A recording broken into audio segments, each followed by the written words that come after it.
Russia is Russia, a threat to be taken care of. NATO summit, ins and outs of NATO summit. Who wants this war to end and how? These topics in more detail. Good afternoon, it's me, Henry Kean, and UATV English, giving the hard truth in easy terms for the whole free world directly from Ukraine as usual. In the near future, Russia will remain the biggest threat to our security and freedom in Europe. The West must take measures to protect freedom and democracy, German Minister of Foreign Affairs Annalena Baerbock just said.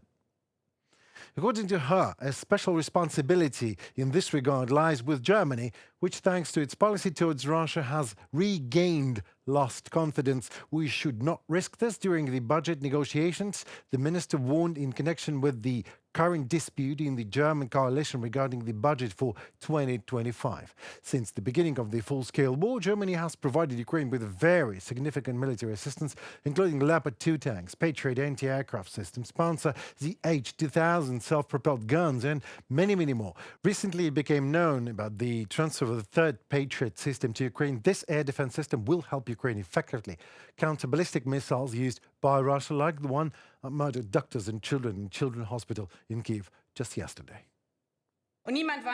His bombs also mean us, and that's why we have to clear in Washington NATO summit. Putin's Russia will remain the biggest threat to our security and freedom in Europe for the foreseeable future. Support for Ukraine is not a charity gesture, it's an investment in our very own security. It's our own freedom.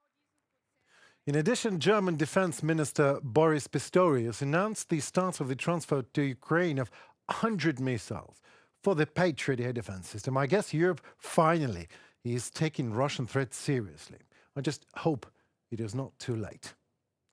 Also, the Finnish border service has said that there are still people near Finland's border who can be used for directed migration, as European Truth puts it. Finland says they are assessing the situation. According to the Finnish border guard, he uses both observed events and threat models as a basis for preparedness. The border service noted that their assessment is consistent with President Alexander Stubb's statement. Furthermore, Russia has been transporting migrants, which they call asylum seekers, from Iraq, Yemen, Syria and Ethiopia. This is happening within about 48 hours. In such a situation, our task, the task of the Finnish authorities, is to make sure that this kind of activity is put to an end. Alexander Stubb, President of Finland. Amen to that. But there are groups of migrants in Russia. Hard to tell how many there are.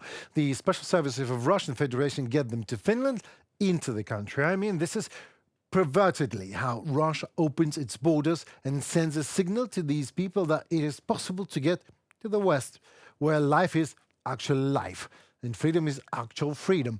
Russia remains Russia, a terrorist state. Today, the three-day North Atlantic Summit begins in Washington. Ukraine will be offered concrete ways to accelerate its future membership in NATO. This was stated by Deputy Assistant Secretary of State for European and Eurasian Affairs, Douglas Jones, that said with reference to Voice of America. NATO countries are trying hard to build a bridge to Ukraine's membership in the North Atlantic Alliance, although it will not yet receive an invitation to the summit in Washington. I think the question presupposes the notion that they need to be reassured of American leadership and President Biden's commitment, and I don't believe that's the case. We're not picking up any signs of that from our allies at all, quite the contrary. The conversations that we're having with them in advance, they're excited about this summit, they're excited about the possibilities and the things that we're going to be doing together, specifically to help Ukraine. Well, NATO explained the reasons why Ukraine will not receive an invitation as follows. It would be an extremely difficult situation if we were to accept a new member of NATO at a time when its borders are actually disrupted. NATO says, I quote, therefore we are now focused on helping Ukraine expel Russia from its territory and put an end to this war. This is our main priority at the moment, end of quote. Ukraine has done an incredible thing, Smith also said. It is being reformed during a full-scale war. At the same time, certain progress has been achieved in recent months, especially in matters of transparency and accountability. But NATO believes that Ukraine still has a lot to work on, the US ambassador emphasized. NATO summit in Washington, according to the State Department, should highlight opportunities for Ukraine, full integration into Western structures, create a direct an effective bridge for its membership and the alliance, and discuss ways for Ukraine to succeed on the battlefield. There's one thing that I seriously expect from this summit, an answer to a simple question. If NATO would have accepted Ukraine right now, and no matter what, how fast this war would be over, you think? According to representatives of the State Department, the main strategy of assistance to Kyiv for 2025 is to ensure that Ukraine wins this war.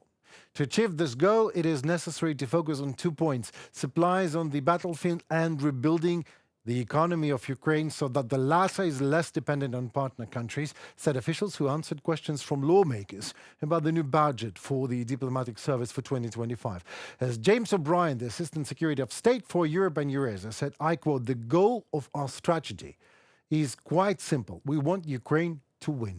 We want it to prosper, paving the way to victory." How to do this? Keeping Russia in the east, destabilizing Russia's firing positions and places from where it threatens Ukrainian territory in Crimea, for example, and near the Ukrainian borders in general, and also restoring economic life. You know, that's supposed to be the longest part of this episode, telling you why free world should stand for Ukraine. But sometimes, given how long the free world is actually getting ready to stand for the very values it has declared, I ask myself a different question. Does the world care? And it makes me wonder, what if Russian missile that hit the children's hospital just yesterday just blasts any European or American hospital? What then? Thanks so much for watching. It was Us Ukraine and me, Henry Kean at UATV English, giving you some hard truth in easy terms, I hope. Subscribe, like, and comment. Your voice helps Ukrainian voice to be heard globally. Thank you so very much for that. Stay safe and tuned for more already tomorrow. Goodbye.